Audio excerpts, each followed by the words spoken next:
সুপ্রিয় দর্শক মণ্ডলী, চলে আসলাম আবহাওয়ার খুবই গুরুত্বপূর্ণ নতুন আপডেট নিয়ে। আজ রাতেই দেশের পশ্চিমে তৈরি হতে পারে তীব্র কালবৈশাখী মেঘমালা, অতিক্রম করতে পারে বাংলার উপর দিয়ে, যার প্রভাবে রাজশাহী, ময়মনসিংহ, সিলেট, ঢাকা, খুলনা, বরিশাল, চট্টগ্রাম, ভারতের ত্রিপুরা রাজ্যের বিভিন্ন জেলাতে বিচ্ছিন্নভাবে তীব্র কালবৈশাখী ঝড় এবং অতি ভারী বৃষ্টিপাতের সম্ভাবনা রয়েছে। এছাড়াও প্রিয় দর্শক, আগামী 21 তারিখের মধ্যেই সারা দেশে আবারও নতুন করে সক্রিয় হতে চলেছে নতুন বৃষ্টিবলয়, যার প্রভাবে সারা দেশের 8 বিভাগের 64 জেলাতে আবারও শুরু হতে পারে তুমুল ঝড় বৃষ্টি।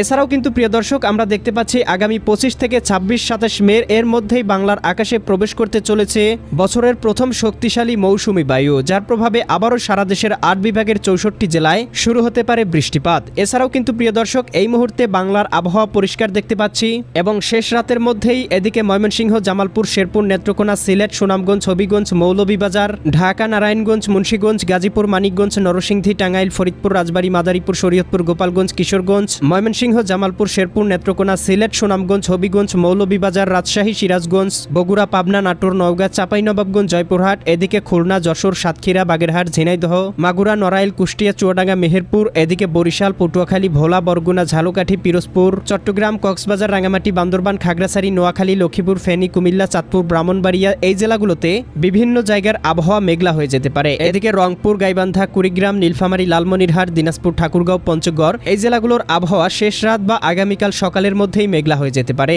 তবে আগামীকাল সকালের মধ্যে এদিকে ময়মনসিংহ, জামালপুর, শেরপুর, নেত্রকোনা, সিলেট, সুনামগঞ্জ, হবিগঞ্জ, মৌলভীবাজার অঞ্চলগুলোতে সর্বোচ্চ 3 থেকে 4 মিলিমিটার বৃষ্টিপাত হতে পারে। এদিকে রাজশাহী, সিরাজগঞ্জ, বগুড়া, পাবনা, নাটোর, নওগাঁ, চাঁপাইনবাবগঞ্জ, জয়পুরহাট জেলাগুলোতেও 2 থেকে 3 মিলিমিটার হালকা পরিসরে বৃষ্টিপাত হতে পারে। একই সাথে ঢাকা, খুলনা, বরিশাল, চট্টগ্রাম, উত্তরবঙ্গ এই জেলাগুলোর আবহাওয়া আংশিক মেঘলা থাকতে পারে। আগামীকাল রাতের মধ্যে আবারও দেশের উত্তরবঙ্গ, এদিকে সিলেট, সুনামগঞ্জ, হবিগঞ্জ, মৌলভীবাজার, ময়মনসিংহ, জামালপুর, শেরপুর, নেত্রকোনা, রংপুর, গাইবান্ধা, কুড়িগ্রাম, নীলফামারী, লালমনিরহাট, দিনাজপুর, ঠাকুরগাঁও, পঞ্চগড় এই জেলাগুলোতে কোথাও কোথাও হালকা থেকে মাঝারি ধরনের বৃষ্টি এবং কোথাও কোথাও ভারী থেকে অতি ভারী বর্ষণ হতে পারে। এছাড়াও 21 তারিখের মধ্যে দেশের আকাশে আবারও নতুন করে সক্রিয় হতে পারে নতুন বৃষ্টিবলয়, যার প্রভাবে দেখতে পাবো সারা দেশের 8 বিভাগের 64 জেলা, ভারতের পশ্চিমবঙ্গ, আসাম, মেঘালয় এবং ত্রিপুরা রাজ্যের বিভিন্ন জেলাতে শুরু হতে পারে তুমুল ঝড় বৃষ্টি। এছাড়াও আগামী 26 থেকে 27 তারিখের মধ্যে আবারও বাংলার আকাশে প্রবেশ করতে চলেছে মৌসুমী বায়ু, যার প্রভাবে আবারও উত্তাল হতে পারে বঙ্গোপসাগর, তৈরি হতে পারে নিম্নচাপ, শুরু হতে পারে বাংলায় তুমুল ঝড় বৃষ্টি। প্রিয় দর্শক, এই মুহূর্তের মেঘমালা পূর্বাভাস চিত্র থেকে দেখতে পাচ্ছি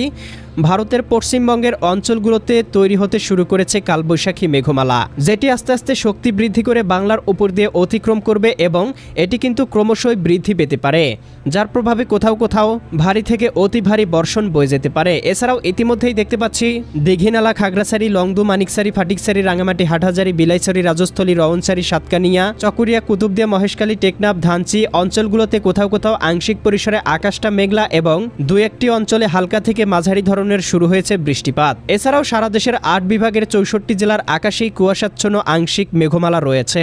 এদিকে বঙ্গোপসাগরে আস্তে আস্তে ঘনীভূত হয়েছে লঘুচাপ এবং এই লঘুচাপ থেকে পরবর্তীতে তৈরি হতে পারে নিম্নচাপ এবং সেই নিম্নচাপ থেকেই ঘূর্ণিঝড়ের সম্ভাবনা ঘটতে পারে। তবে প্রিয় দর্শক, চলতি মাসে বঙ্গোপসাগরে কোনো প্রকার ঘূর্ণিঝড় তৈরির সম্ভাবনা পাওয়া যায়নি। পরবর্তীতে বঙ্গোপসাগরে কোনো লঘুচাপ, নিম্নচাপ বা ঘূর্ণিঝড় তৈরি হলে সাথে সাথেই আপডেট ভিডিওটির মাধ্যমে আপনাদেরকে জানিয়ে দেওয়া হবে। তাই পরবর্তী আপডেট খবর সবার আগে পেতে এক্ষুনি চ্যানেলটি সাবস্ক্রাইব করে বেল আইকন অন করে রাখুন। এছাড়াও প্রিয় দর্শক, দেখতে পাচ্ছি আজ এবং আগামীকাল দেশের তাপমাত্রা কিছুটা বৃদ্ধি পেতে পারে, যার প্রভাবে কোথাও কোথাও বয়ে যেতে পারে তীব্র তাপপ্রবাহ। এই ছিল আজ এবং আগামীকাল আগামী এক সপ্তাহের আবহাওয়ার সম্পূর্ণ পূর্বাভাস। কেমন লাগলো কমেন্ট করে জানিয়ে দিবেন। প্রতিদিনের আপডেট খবর পেতে চ্যানেলটি সাবস্ক্রাইব করে বেল আইকন অন করে রাখুন। আল্লাহ হাফেজ।